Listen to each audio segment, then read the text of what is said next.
Prela i Pepsumajve Shosh. Kol Prela u lind me 19 tetor të vitit 1916.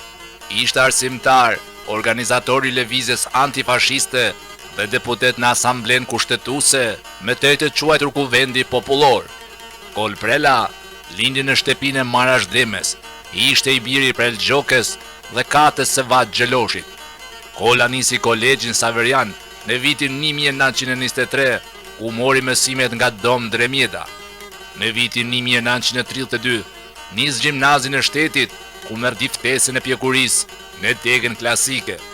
Kol Prela përfiton bursë studimit në vitin 1936 deri në vitin 1940. Regjistrohet në Fakultetin e Letërsisë dhe Filozofisë në Universitetin e Torinos. Në vitin 1940 deri në vitin 1943 punon mësues i letërsisë, greqishtes dhe latinishtes në gjimnazin e Shkodrës. Kol Prela ishte një nga organizatorët e demonstrates antifashiste të 22 shkurtit të vitit 1942. Ai ishte një nga nacionalistët e parë independent që përqafoi platformën politike të konferencës së Pezës. Në qershor të vitit 1943, doli ilegal në malet e Dugaxhinit për të organizuar lëvizjen antifashiste. Atje ngriti qetën partizane territoriale të Dugaxhinit. Kol Prela koordinoi veprimtarinë antifashiste mes Shkodrës e Dugaxhinit dhe Malësisë së Gjakovës. Në dimrin e vitit 1943, strehohet në Dugaxhin dhe siguroi kalimin e batalionit të Përlat Rexhepit në sektorin Bog, Thedh, Buthaj.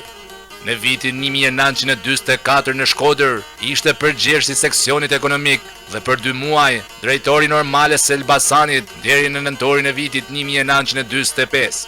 Me zgjedhjet e 2 dhjetorit të vitit 1945, zgjedhet deputet i zonës numër 11 në nën prefekturën e Dugaxhinit. Në shkurt të vitit 1946, paraqitet para gjyqit të Patër Gjon Shtakut, duke deklaruar se ishte antifashist që veproi në lëmin ku ishte më i përgatitur atë të kulturës.